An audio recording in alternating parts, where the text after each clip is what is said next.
ගරු ෆිලික්ස් පෙරේරා මැතිතුමා. ගරු මුලාසනාරුඩ මන්ත්‍රීතුමනි අපේ ගරු අමාත්‍යතුමාගේ කතාවෙන් පස්සේ තුමාගේ කතාව අනුමත කරමින් තමයි මට කතා කරන්න වෙන්නේ. අපේ බර්ටි ප්‍රේමලාල් ඇමතිතුමා ඉතාමත්ම සුහද මිත්‍රෙක් මගේ. අපි කලක් තිස්සේ ආශ්‍රය කරලා එතුමා නොයෙකුත් විදිහේ සම්බන්ධතා අපි පවත්වාගෙන ගිහිල්ලා මනුෂ්‍යත්වයේ ඉස්මතු කරගෙන කටයුතු කරපු නායකයෙක් විදිහට වචන දෙකක්වත් කතා කරුවේ නැත්නම් යුතුයකමක් පැහැරහැරියයි කියලා මම විශ්වාස කරනවා. මට මතක් වෙනවා මෙතුමා දේශපාලන පරපුරකින් ආපු කෙනෙක් නෙමෙයි. ජනතා ආශිර්වාදයෙන් දේශපාලනට පැමිණි කෙනෙක්. ඒ විතරක් නෙමෙයි. 83 කලාව සංවිධායක වශයෙන් පත් වෙලා මට මතකයි ඒ කාලේ 82 අපි හිරගෙදර ඇවිල්ලා ආපු වෙලාවෙත් එතුමා මාව හම්බෙන්න ආවා. 83 මුල් කාලේ මෝටර් බයික් එකේ ගිහිල්ලා තමයි සංවිධානය කරුවේ. ගමින් ගමට ගියා, මිනිස්සු ළඟට ගියා. මිනිස්සු එනකන් හිටියේ නෑ. ගමින් ගමට ගිහිල්ලා සංවිධානය කරලා කලාව ආසනේ දේශපාලන බලය මුල් කරගෙන දිස්ත්‍රික්කේ පුරාම ඇවිද්ද එක තැනට සීමා නොවි. ඒකයි එතුමාගේ තියෙන වැදගත්කම. ඊළඟට නෑදෑ පිරිසු විශාල නෑදෑ පිරිසක් හිටියා හැම තැනම. පුංචි මිනිස්සු, ගොවියන්, කම්කරුවන්, දුගී මගී යාචකයන් හැම දෙනෙක්ම සොයාගෙන ගිය කෙනෙක්. එක පන්තියකට විතර සීමා වෙච්ච කෙනෙක් නෙමෙයි. දැන් මෙතුමාගේ සුවිශේෂ ගතිගුණ රසක් තිබුණා.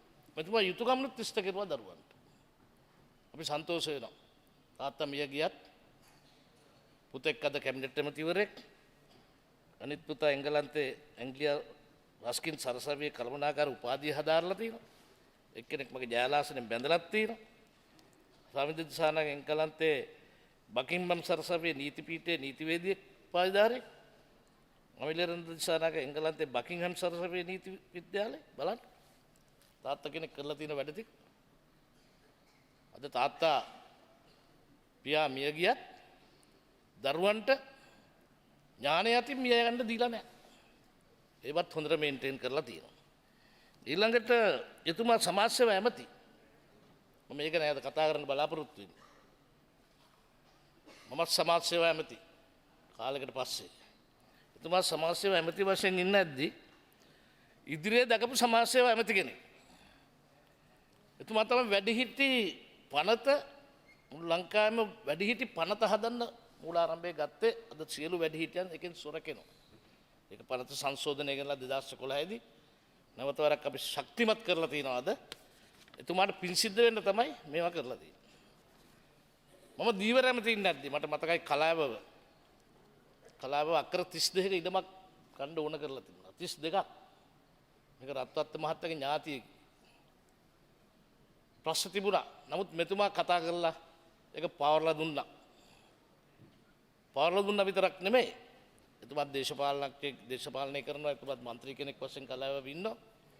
මට මතකයි එතුමා ඉතාමත් ඉක්මනින් මේක නිම කරන්න මම කෝල් එකක් දීපුවම බටි මහත්තයා බටි ඇමතිතුමා පොඩ්ඩක් බලන්න රැට ගිහිල්ලා බලලා නිරීක්ෂණය කරලා යන ගමන් බලලා උත්තරය දෙනවා. ඒක විවෘත කරන්නත් එතුමා ආවා. මුල් ගාලා තියන්නත් ආවා. විවෘත කරන්නත් ආවා. ඒ දෙකම එතුමාගේ අතින් සිද්ධ වීම ගැන මම අද ගොඩක් සන්තෝෂ වෙනවා. තාමත්ම දර්ශනීය ස්ථානයක් විදිහට ඒක ගොඩනගීමට එතුමා කරපු උදව්ව, ලෙන්ගතුකම, මනුෂ්‍යකම අදටත් අපි කරු කරනවා. ඒක දැන් එතන දැන් මේ උත්තේපුණු මධ්‍යස්ථානයක් වෙලා දේශපාලනඥයන්ගේ රැස්වීම් තියෙන ස්ථානයක් වෙලා නිලධාරීන්ගේ රැස්වීම් තියෙන ස්ථානයක් බවට පත් වෙලා තියෙනවා.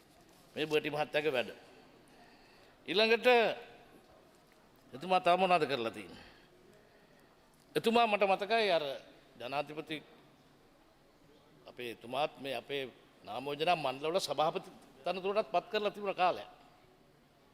දිස්ත්‍රික්ක නායකයෙක්.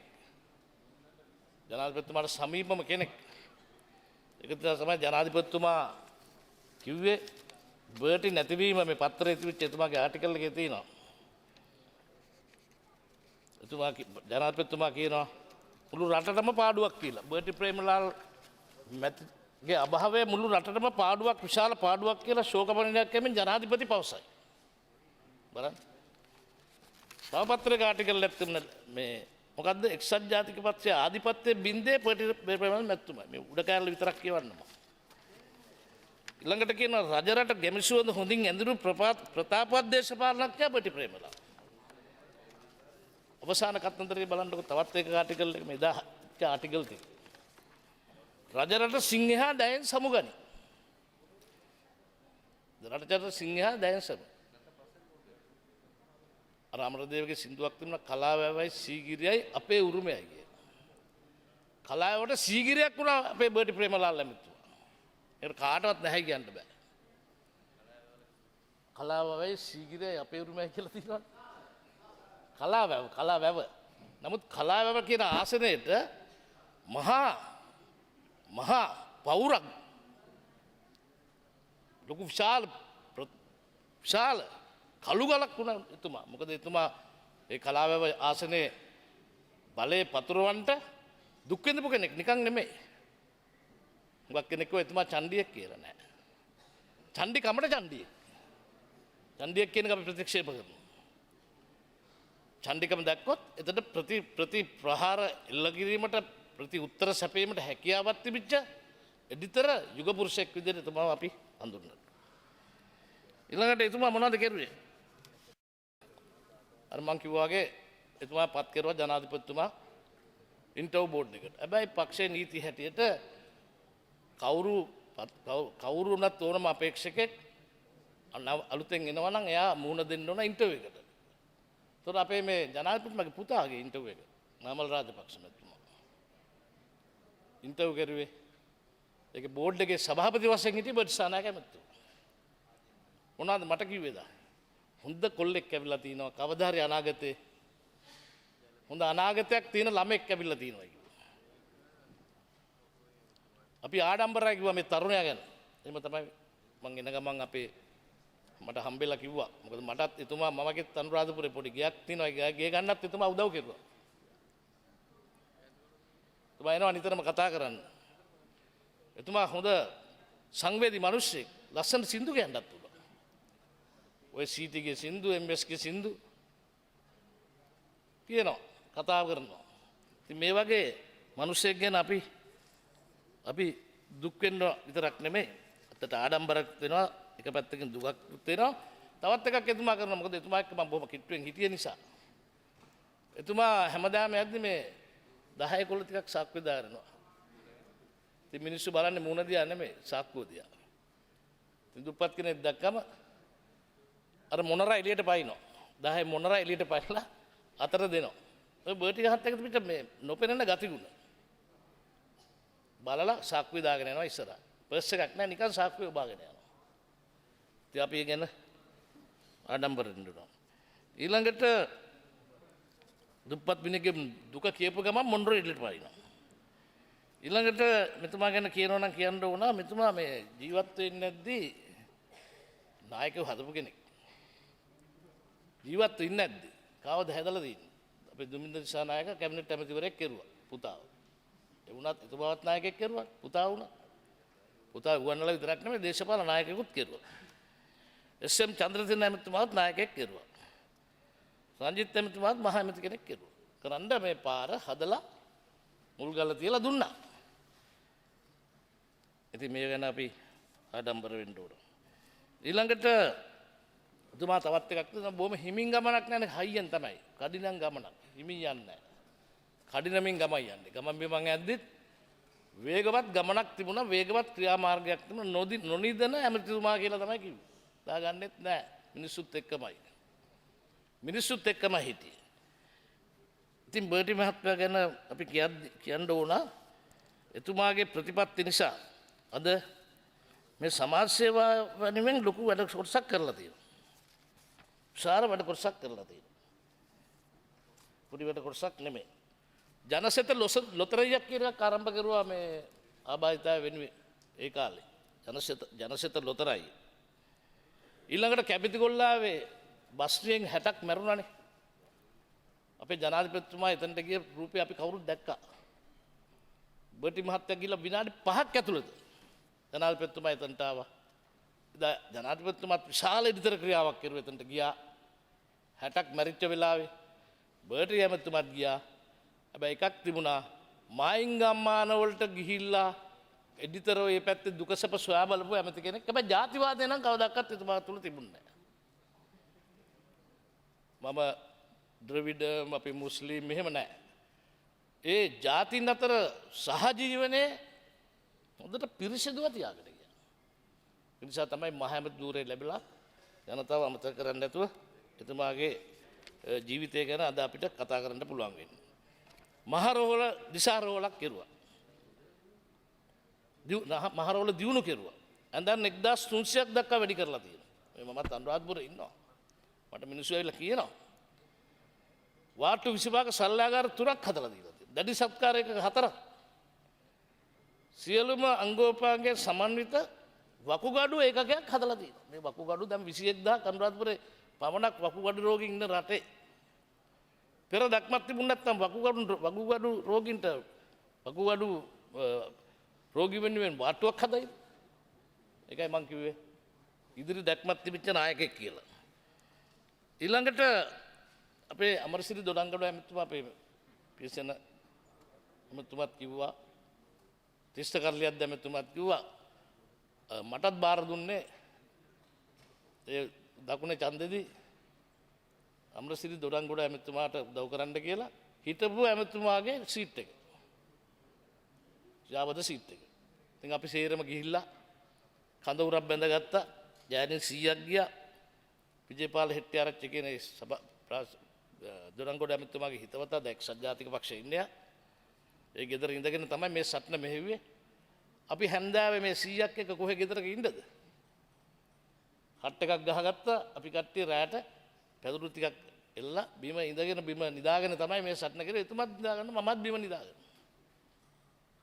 කොහොම තමයි මේ දේශපාලනේ ආණ්ඩුවක් ගන්න කරපු උත්සාහයේ එක් අංගයක් පමණයි මම අද කතා කරන්නේ. හැරවුම් ලක්ෂයක් ආවේ දකුණේ ඡන්ද දිනුවෙන් පස්සේ. එතනින් තමයි මේ හැරවුම් ලක්ෂය ආවේ. ඉතින් මේවා අපිට අමතක කරන්න බෑ කවදාවත්. ඊළඟට වැඩිහිටි පනතක් ගෙනාවේ කියලා මං කිව්වනේ. ඒ වැඩිහිටි පනතේ ගෙනල්ලා අද ඒක අපි සංශෝධන කරලා කරන ගමන් සමාජ සේවා විද්‍යාලය ජාතික සමාජ සේවා ආයතනය පටන් අරගෙන තියෙන බටි. අද ඒක අපි උපාධියක් දෙනවා. උපාධියක් දෙනවා. මෙතුමා තමයි පටන් ගත්තේ. පටන් ගත්ත දේවල් කියන්න මේ අපි ගිහිල්ලා අපිට මේ මං කෙරුවයි කියලා එහෙම කියන කතාවක් නැහැ. සමහර අමිතුරු ඉන්නවා එහෙමත් කියන කට්ටිය. විශ්වවිද්‍යාල ප්‍රතිපාදන කොමිෂන් සභාවට යටතේ උපාධිය පිරිනමන ආයතනයක් බවට පත් කළේ මෙතුමා. ඊළඟට 2000 වැඩිහිටි පනතේ නිර්මාතෘවරු බටිසානායක මැතිතුමා. තලාව ජාතික සමාජ සංවර්ධන ආයතනයේ පුහුණු මධ්‍යස්ථානයක් හදලා තියෙනවා. තාමත් තියෙනවා ඒක. එතන 100කට 150කට ඉන්න පුළුවන්. වැඩමුළු පවත්වන්න පුළුවන්. තලාව ජාතික සමාජ සේවා ආයතනයේ පුහුණු මධ්‍යස්ථානය එතන හැදුවා. මම කොතරම් වැඩ කොටසක් කෙරුවද කියලා. ඒ වගේ ජනතාව වෙනුවෙන් ගත්තා අවදානම ගත්තා. දවසක් මම ගියා ගියාම පොල් පැල 10000ක් බෙදන්න. ඉතින් මේ දුමින්ද දිසානායක ඇමතුමලා තේ කොප්ප 15ක් 20ක් හිස් කර මේ ගැන කොහොමද මමත් මොකද්ද වැඩකට ගිය ගම එතනට ගියාම මේ පුතා පොඩි ළමයිනේ තාම ඒගොල්ලන්ට එක්ස්පීරියන්ස් මදිනේ. ඉතින් කතා කරගෙන දැන් කොහොමද මේක ගැන මම දැන් කොහොම පැය කාමාරක් දෙකක් තුනක් මේකට ගත කරලා දැන්. මෙතුමා ආවා ක්‍රමවේදයක් හදලා දුන්නා විනාඩි 10න් වැඩ ටික ඉවර කරලා දුන්නා. ඔන්න ප්‍රබුද්ධකමයි පළපුරුද්දයි නවකකමයි මග පෙන්වීමයි අතර තියෙන මේ කොහොමද මේක පරස්පරය කියන එක මම එදා තේරුම් ගත්තා. මොකද පාරේ බහැලා බිමට බහැලා කතා කරලා මිනිස්සු හම්බෙලා මේ නාඩි වැටෙන විදිය දැනගෙන ඒවා සේරම දැනගත්තු කෙනෙකුට කවදාක්වත් ඔය විශ්වවිද්‍යාල නෙමෙයි විශ්වවිද්‍යාල 500කට ගියත් සමාජ විද්‍යා දැනුම ලබා ගන්න බෑ. එතම ඒක හොඳට ලබාගෙන තියෙනවා. ඔය කොටි ගහන කාලේ ওই පැතිවල මායිංගම්මාන කියලා කිව්වේ. ඒ මායිංගම්මාන වලට කවුරුත් යන්නේ නැහැ. මෙතුමා යනවා. මේ අනතුරු තිබුණත් යනවා. ගිහිල්ලා වෙරලා මිනිස්සුන්ට කතා කරලා බය වෙන්න එපා ඔහොම ඉන්න කියලා දෙපැත්ත සුද්ධ කරලා දීලා එක සැරයක් මට මතකයි මේ පොල්ලතු මේ වලටත් ඒ හමුදාව කට්ටියටත් උදව් කෙරුවා. තහඩු ගෙනල්ලා දීලා නොයෙකුත් දේවල් එතුමා කරලා දුන්නා. ඉතින් මේවා අපි අගේමට ලක් කරුවේ නැත්නම් අපි කනගාටු වෙනවා. වගේ මෙතුමාගේ නෝනා භද්‍රා ජයනි තිසේරා දිසානායක මෙතනියත් එතුමාගේ දේශපාලන ගොඩක් උදව් කෙරුවා. 1988 පැති කැකිරාවාසයේ අතුරුමැති වෙන්නේ ප්‍රබල ක්‍රියාකාරීක් වශයෙන් වැඩ කෙරුවා. කේ.බී. රත්නායක මැතිතුමාගේ නිර්දේශය අනුව තමයි මැතිනිය 1983 වසරේ කලාව ආසනයේ සංවිධානය කරලා තියෙන්නේ. සංවිධානය කරලා තියෙනවා. 70 77 කැකිරාවාසනයේ ගරු මන්ත්‍රීව සිටි ආසන සංවිධායක ජිනදාස මැතිතුමාගේ මඟ පෙන්වීම යටතේ හබරණ ශාඛාවේ සභාපති වෙලා තියෙනවා ශ්‍රී ලංකා නිදහස් පක්ෂ. පුදුමාලා දන්නවද නේ? හබරණ ශාඛාවේ සභාපති වෙලා තියෙනවා. කොච්චර අතීතයක්ද කියලා බලන්න.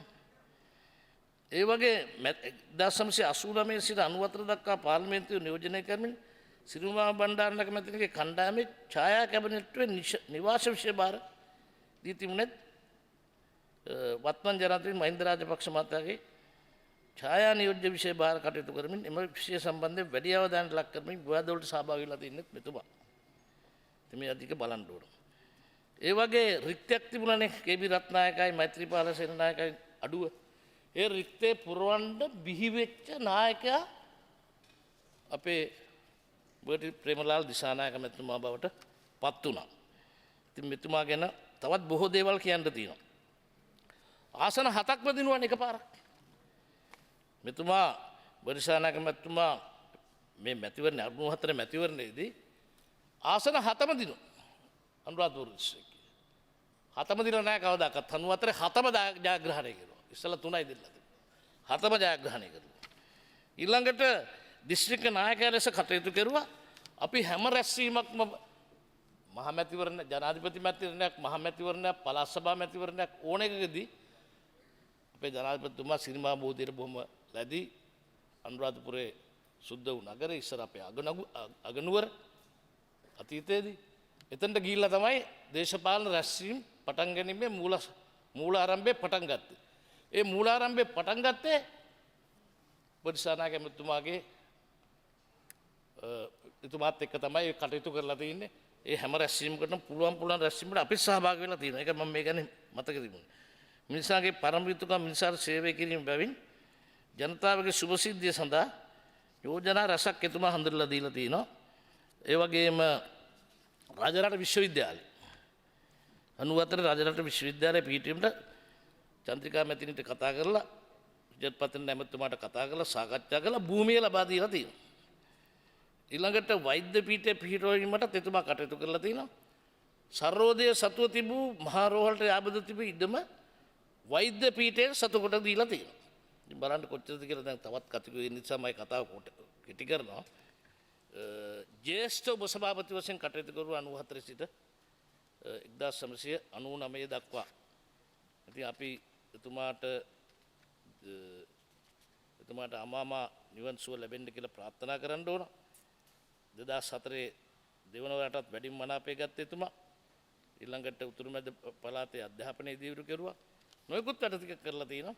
සේරමන්ට වඩා හොඳ යාළුවෙක්. කවදාක්වත් බුලුව ඉදුම්මගෙන පුරාජේරුවගෙන පුම්බගෙන හිටපු කෙනෙක් නෙමෙයි. කුඹුරු හේන් ලඳු කැලා වගා කළ හැකි ඉඩම් සේරම කළා. මට මතක හැටියට මේ බඩ ඉරිඟුව ගාවත් එතුමා තමයි ওই අනුරාධපුර දිස්ත්‍රික්කයට වඩාත්ම ප්‍රචලිත කෙරුවේ. අද මං හිතන්නේ ලක්ෂ 1250ක් 300ක් විතර මිනිස්සු මේකෙන් හම්බ කරනවා. ඉඩම් මක්කර 1,25,000ක් පමණ රජරට ප්‍රදේශයේ බඩ ඉරිඟු වගා කරලා තිනවා. පිටරට ඇදී ගිය මුදල් සම්භාරය මෙතුමා නිසා මෙතුමාගේ මූලාරම්භයෙන් අද ඉතුරු වෙලා තිනවා. අපි ඒකට උඩක් උදව් කරන අපේ ආණ්ඩුව ආර්ථික කටයුතු පිළිබඳ අමාත්‍යමත් ඒ කියන්නේ දැන් ලොකු වෙහෙසක් අරගෙන පිටරට ඇදී යන දේපල මෙහි නතර කිරීමට අපේ දිවිනගම වැඩපිළිවෙල ක්‍රියාත්මක කරන්න යනවා. නමුත් මෙතුමා මුලදී මේක ආරම්භ කරලා තියෙනවා. ඉතින් LTT ත්‍රස්තවාදී මරණ ලයිස්ට් මුලටම හිටපු කෙනෙක් එතුමා. ඉතින් මේ ගැන අපි එතුමාගේ සේවය කතා කරන්න ඕන. ඇඳන් 1300 දක්වා වාට්ටු 25ක් සල්ලාගාර 3ක් දැඩි සත්කාර 4ක් ඇතුළු සේරම එතුමා කරලා තියෙනවා. ඉතින් ওই ටික වැඩි මම කතා කරන්නේ නැහැ. අපි කියන්න කැමති මෙතුමාගේ සේවය අගය කරලා ශ්‍රී ලංකා ප්‍රසාධනී ජවත අභිමානි සම්මානයෙන් පිදුම් ලැබීමට ශාමපාලි මහනිකාය ශ්‍රීරෝහණ පාර්ශ්වයේ මේ උතුම් සම්මානයක් පිරිනැමීමට මෙතුමාව තෝරගත්තා. ඒ කියන්නේ මහා සංඝරත්නයත් එතුමාගේ සේවය අගය කරලා තියෙනවා. ඉතින් මම අවසාන වශයෙන් කියන්නේ එතුමා මගේ මිත්‍රයෙක්.